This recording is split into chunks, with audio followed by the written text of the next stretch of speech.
Je sais pas si vous avez déjà remarqué, mais quand j'étais petit, je lisais des livres.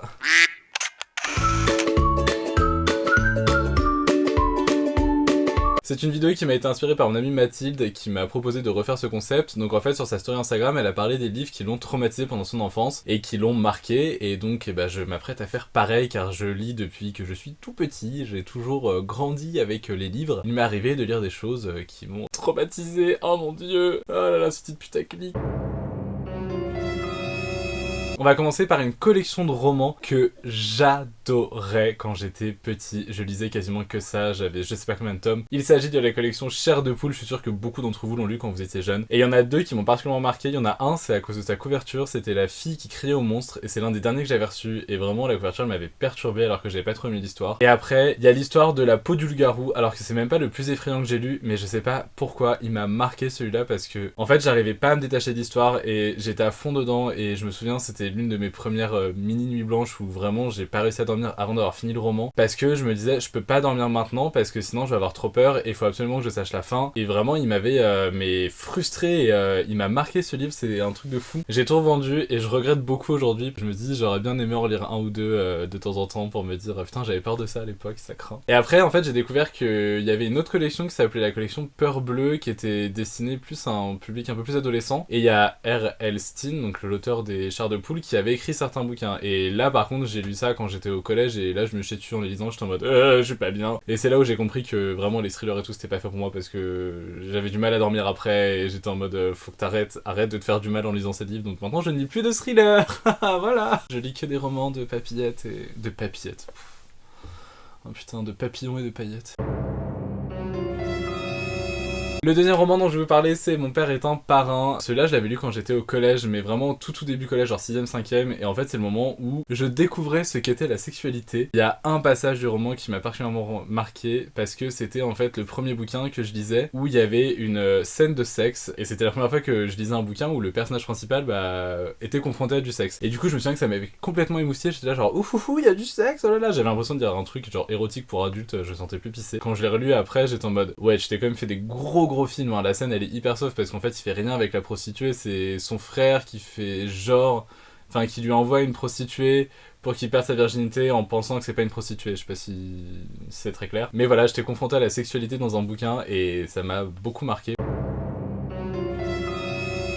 Ensuite, un livre que j'ai mis très longtemps à retrouver, c'était un bouquin que j'avais lu à la bibliothèque, et c'est un livre en fait qui m'a fait réfléchir sur la vie après la mort. Il s'agit de Une vie ailleurs. L'histoire c'est qu'il y a une fille de 15 ans qui meurt et qui se retrouve sur ailleurs, donc en fait c'est la vie après la mort, et dans cet endroit-là, en fait les gens rajeunissent jusqu'à redevenir des bébés, être renvoyés sur une espèce de rivière, et du coup ils renaissent à la fin. Sauf que elle est dans le déni total puisque elle a 15 ans et elle se dire qu'elle passera jamais son permis, elle passera jamais son bac, donc voilà, elle veut pas être morte, et en fait c'est un travail de deuil sur elle-même, etc. J'avais adoré ce bouquin, et en fait j'ai mis super longtemps à le retrouver parce que j'avais lu à la bibliothèque, et après impossible de le retrouver dans la bibliothèque, donc je sais pas ce qui est devenu ce roman, mais j'arrivais pas à me souvenir du titre, j'avais juste la couverture en tête et l'histoire, et donc merci internet. Ce roman m'a beaucoup marqué parce qu'en fait je l'ai lu peu après le décès de mon arrière-grand-mère, donc j'étais en CM2, j'étais pas hyper proche d'elle, mais j'étais allé à son enterrement parce que j'étais assez grand pour comprendre ce que c'était la mort, et parce que je l'avais vue genre un an avant, donc voilà, j'avais des souvenirs d'elle. Ça m'avait fait quand même quelque chose, et en fait en lisant ce bouquin, ça a remis en cause pas mal de trucs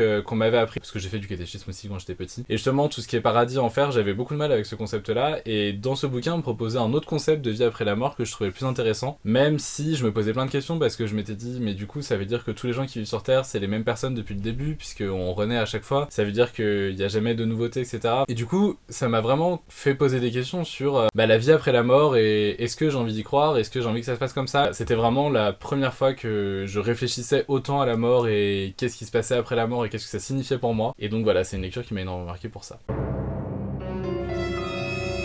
L'avant-dernier livre dont je vais vous parler, c'est un bouquin que ma grand-mère m'avait fait lire quand j'étais petit, quand j'étais en vacances chez elle. Il s'agit de Voyage au pays des arbres. Quand j'ai lu, j'avais compris que la moitié de ce que je lisais, parce que c'est un truc un peu poétique et tout ça. Mais l'histoire, c'est juste un gamin qui a beaucoup d'imagination et qui, pour voyager, va au pays des arbres, et donc il les écoute chanter, il les voit danser, etc. Enfin bref, je me souviens parfaitement des émotions que j'ai ressenties en lisant ce livre. Ça m'a fait questionner en fait sur l'écologie et sur la nature et l'interconnexion qu'il y avait entre les espèces végétales végétale. Et surtout, c'est là où je me suis dit, mais en fait, les arbres, les fleurs et tout, c'est des êtres vivants et donc faut les respecter aussi. Et après avoir lu ce livre, je me souviens m'être allongé dans mon lit, avoir fermé les yeux et m'être imaginé, vous savez, genre dans une forêt avec les branches au-dessus de moi et la lune qu'on voit entre les branches, et j'ai ce souvenir très clair en tête. Et ce bouquin, il m'a marqué pour ça, c'est vraiment ce côté très poétique des arbres et de leur lenteur et pourtant de leur vie hyper riche. Et enfin, la dernière chose dont je vais vous parler, il s'agit du conte de Barbe Bleue. J'avais, quand j'étais petit, un bouquin, vous savez, genre un gros bouquin de contes. Pour moi, c'était un grimoire. J'étais là genre, oh mon dieu, c'est un truc hyper rare. Je me souviens qu'après, je l'avais utilisé avec mon frère et ma soeur pour faire le livre des ombres quand on jouait à Charmed. Ce livre-là, il y avait plein de contes dedans, donc, mais en fait, il y en avait beaucoup que je connaissais, La Petite Sirène, Cendrillon, ça, avec les vraies versions où, bah, à la fin, la petite sirène, elle meurt, machin. Mais le conte de Barbe Bleue, c'était la première fois que je le lisais dans ce livre-là. Il m'a marqué parce que il m'a fait peur, en fait. Ce conte m'a fait extrêmement peur. Autant La Petite Sirène, Cendrillon, ça m'a pas fait peur, mais Barbe Bleue, il m'a vraiment effrayé. J'étais comme, et je suis encore d'ailleurs, comme l'héroïne, cette jeune femme qui est curieuse et à qui on dit ne va pas là-bas et qui va là-bas. En fait, moi, quand j'étais petit, j'étais passionné de passages secrets, de trucs cachés, et j'étais persuadé qu'il y en avait forcément quelque part, surtout qu'on allait ailleurs que dans ma maison. Dès qu'on allait quelque part ailleurs que chez moi, je me mettais à tout fouiller pour savoir s'il y avait pas un truc caché, un truc secret, une petite trappe, un petit machin, trésor à découvrir. Et du coup, quand j'ai lu Barbe Bleue, ça m'a fait peur parce que je me suis dit, et si je laissais des traces, ça veut dire qu'on pourrait me tuer. Et en plus, ça veut dire que je peux découvrir des trucs horribles, genre des femmes ensanglantées. J'ai fait des cauchemars à cause de ce conte, et même la fin qui pourtant se passe bien. Enfin voilà, ses frères la sauvent, et elle arrive à se casser, et tout va bien pour elle. Mais juste cette scène de vraiment d'ouvrir le placard, de voir toutes les femmes mortes, et ensuite la clé est remplie de sang, elle n'arrive pas à l'effacer. J'arrêtais pas de me dire, ça peut m'arriver à moi aussi, et ça va m'arriver. Et du coup, ce conte, il m'a terrorisé, et il me fait encore très peur. Je trouve que c'est un des contes les plus effrayants. Et le pire, c'est que même encore maintenant, j'ai ce dilemme en moi de me dire, est-ce que la satisfaction d'avoir ma curiosité assouvie, je sais même pas si c'est comme ça qu'on dit, vaut... Ah, il y a une espèce de grosse bête dégueulasse. Et même encore aujourd'hui, je me pose la question, est-ce que le jeu en vaut la chandelle de découvrir des choses parfois? Et en fait, c'est un dilemme auquel j'arrive pas à répondre parce que je cède toujours à ma curiosité. Franchement, Pandore, forever dans mon cœur, meuf, parce que moi aussi je le revers cette putain de boîte. C'est pour ça que ce conte me fait encore peur aujourd'hui, parce que je me dis, j'ai pas appris la leçon de ce conte. Il m'aurait dit, va pas dedans, j'aurais été en mode, d'accord, j'aurais attendu 10 minutes. Tu peux pas me laisser une clé en me disant, tiens, voilà une boîte, il y a un truc caché dedans, je veux pas que tu le vois. Même tu laisses ton portable à côté de moi, tu me dis, tiens, voilà le mot de passe, surtout tu l'ouvres pas, je vais l'ouvrir. Parce qu'en fait, je vais me dire, t'as un truc à cacher. Tu vois, tu me dirais juste, tiens, tu peux garder mon portable une semaine, bref, hein, voilà, tu vois, je serais en mode, oui, bah je m'en fous, enfin. Alors que là, tu me dis, tu connais le mot de passe, mais s'il te plaît, l'ouvre pas. Tu vois, genre, bah pourquoi? Mais bon, bref, du coup, ma curiosité malsaine. Et voilà, en gros, pour mes livres qui m'ont traumatisé quand j'étais petit. Bon, ça va, on a connu pire comme traumatisme, hein, je vous l'accorde. Ça m'a fait beaucoup de bien de réfléchir à toutes les lectures que j'avais fait quand j'étais petit. Dites-moi en commentaire si vous aussi, il y a des livres qui vous ont traumatisé quand vous étiez petit et pourquoi. Si vous avez aimé cette vidéo, n'hésitez pas à laisser un petit pouce bleu et à vous abonner si c'est pas déjà fait. Et moi, je fais des gros bisous et je vous dis à bientôt. Bisous!